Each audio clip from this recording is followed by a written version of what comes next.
Hello, everyone. Welcome to the Lethal Venom podcast. This is a show where I talk about anything I want with the honest to God truth, no lies told. Today's going to be a different kind of episode. I'm going to get really honest with you guys today. The day that I'm filming this, it is Father's Day, and I wanted to tell you the story about my dad and the relationship I have with him. I want this to preface this out first and say I am not going to edit this episode. This is going to be a fully raw, unedited clip. So I'm not going to do any edits in it. So I apologize for all the breaths you're going to hear. There might be long pauses, but I want this to be kind of a real, raw kind of episode. I want you to kind of feel the emotional depth that I'm about to get into. So anyways, I hope you enjoy the episode, and I'm going to tell you about my dad. Starting back with my dad, it goes all the way back to 2001. My mom was living out on her own at the time, and she had come home from work one night, and my dad seemingly broke into her house. My mom had left the keys in the door on accident when she had come home, had not realized that she had left the keys in the door, and my father decided to barge in. I think he was originally just going to rob the place and loot it. But when he found out that there was a woman living there by herself, he decided to go the extra mile and do something far more sinister. My mom was sexually assaulted that night, and that's how she got pregnant with me. After my father had done what he did, the police never really did catch him. They did an investigation. The police did do an investigation in search of him, but by the time they had arrived, he was long gone, and there was never a lead or a breakthrough in the case. My mom had not known him before prior to the encounter that had happened. To her, it was just a random guy. We don't talk a lot about him at all, and growing up, I didn't really think anything of it. My grandfather was my father figure to me. So during the whole time I grew up with him, I called him daddy and all this stuff because I didn't know. And my mom had told me at a later time, I think she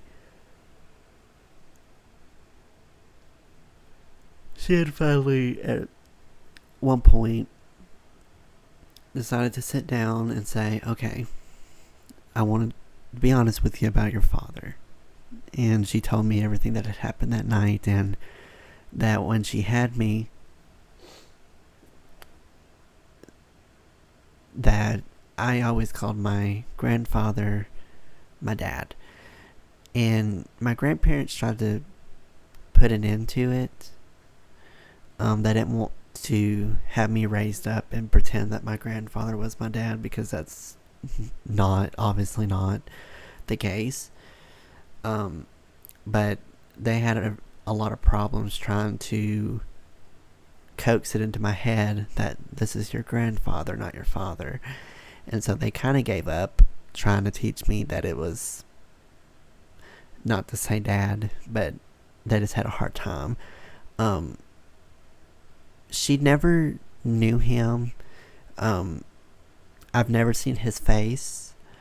I've never seen any leads about it. My dad's very much an unknown. I don't know what his status is now, if he's been put in jail, if he is married and has kids of his own. I don't know if he has died from anything, if he died from drugs, if he's died from an illness, if he even lives in the United States. I don't know. I mean, I don't know if I've actually seen him out in public and just haven't realized it and didn't know it. He's very much a secretive man. When I was in high school, I did a 23andMe DNA test, and I thought that when I did the test that I would have some results come back saying that, oh, this is who your father is, this is your mother. However, it only works if your parents have also done it as well. So my mom and dad would have had to do a 23andMe test and have those results show up on my profile. And of course, they haven't done it. Growing up without a dad was hard. It's been challenging, and kids made fun of me for it. They always made fun, and I always thought it was weird for a child not to have an actual father figure in their life. I think I was the only child in high school and only one in my grade that technically didn't know their father. Now, does everyone in my class have perfect relationships with their father? No, but at least they know who he was. They always would tease me about it, and they've always asked questions, and I always said, well, I don't know, because I don't know the full story and the full background of it. And does it bother me that I don't have a father? Yeah, and I'll get to more about that here in a second. But yeah, when I started college, my mom had sat me down and told me everything about it, and it's hard because I didn't get to do a lot of things that most kids do with their dad. I never really learned how to work on a car. I never really learned how to have the sex talk and talk about girls with somebody. I never really had to learn how to put condoms on, or something a dad should teach their child, even though it's very, very uncomfortable talking and speaking to your dad about it. It's more comfortable than talking to your mom. And hunting, fishing, a lot of stuff that dads are supposed to do. It hurts that I didn't get to have that experience. The main question I get asked mostly is, do you want to eventually meet him? And this question has been a back and forth answer of, yes, I do want to meet him. No, I don't want to meet him. There's no really definite answer that I have to that question. It goes back and forth every so often.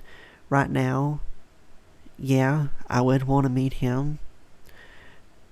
I want to just know the face, I want the name, and I just want to ask him questions of, why did you decide to do that to my mom during that night in 2001?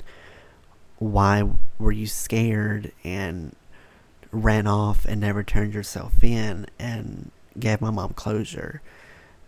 Why did you not want to stick around and meet your kid and grow up with him? It's just a lot of questions that, Lord, I didn't think I'd get emotional. It's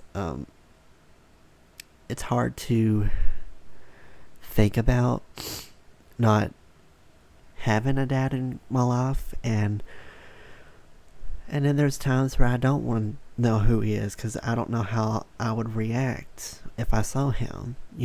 It's more of I think I would personally end up in jail seeing him, and would probably be put in handcuffs and locked up behind bars because I would do something that I would highly regret later in life. And so I don't know really if I'll ever meet him, and I just want to know a name. I want to know a name and a face. Even if I don't meet him in person, I just want that kind of closure, just so I can be able to say, okay, this is who he is, and this is what he looks like.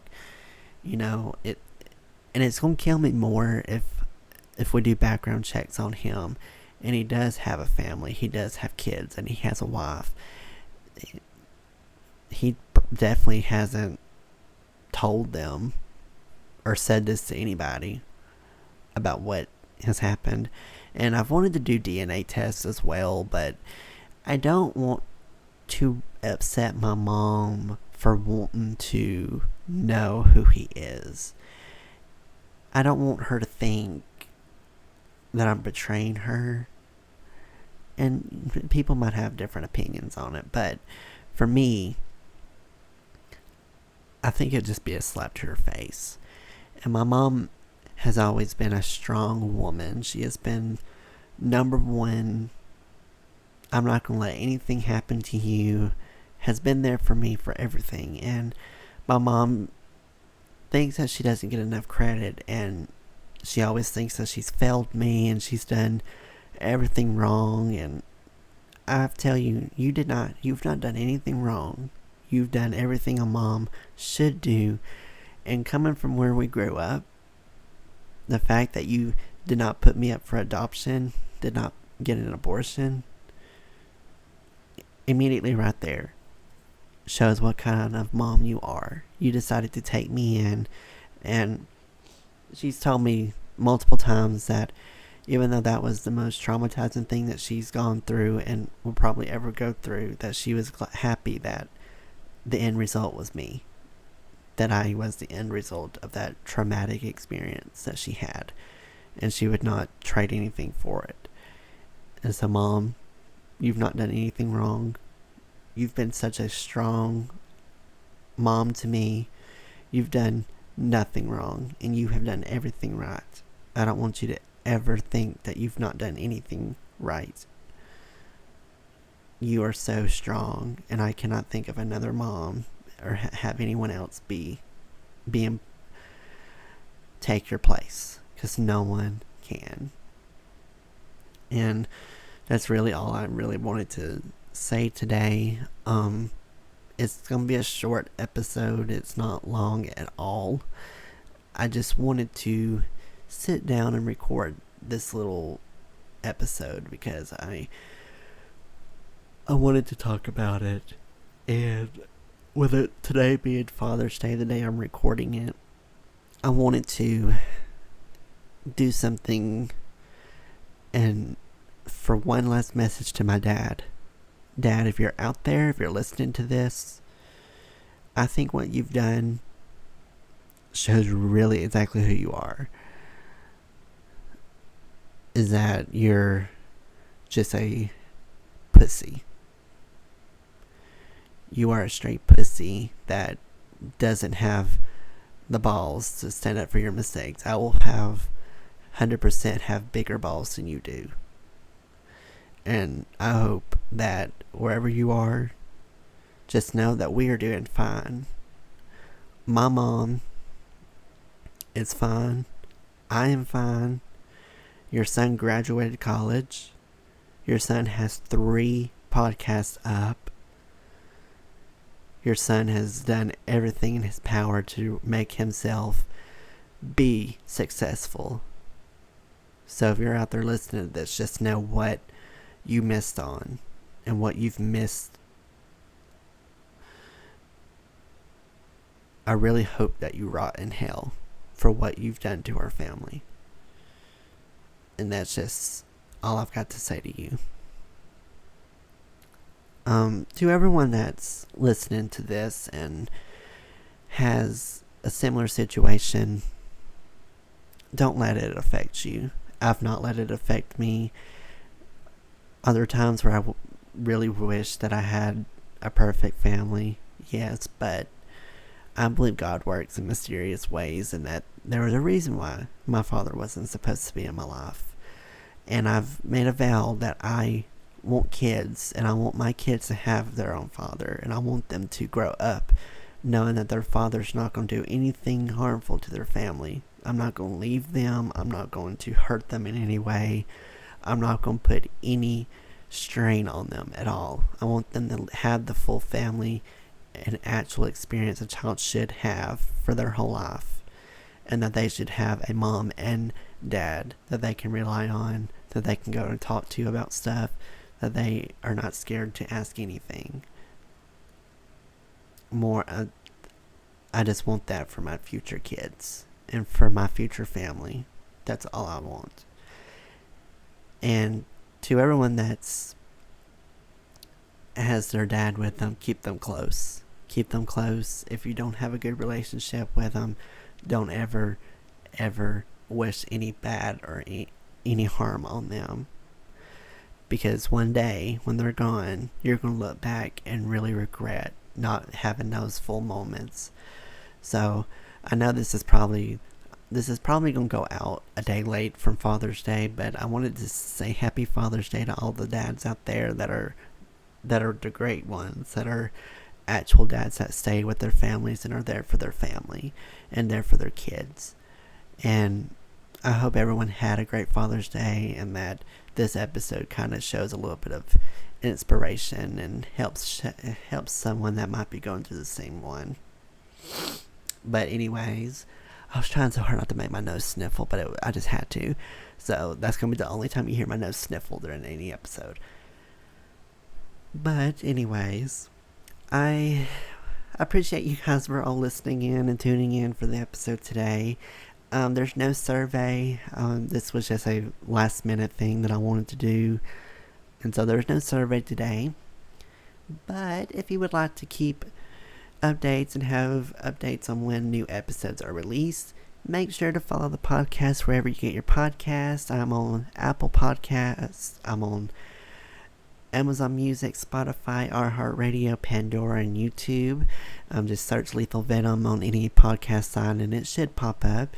I'm also the host of Southern Reads, the Southern Reads podcast, a show where I talk mainly about books, and the Music Talks podcast that focuses solely on music from the past and present. If those are two podcasts that seem interesting to you, you're more than welcome to go check those out. To follow me on social media, you can follow me on Instagram and TikTok at Lethal Venom Podcast. There you can find updates about episodes, when episodes are released, and have a little behind the scenes and first come, first serve to surveys when they become available that you can actually have the chance to fill out.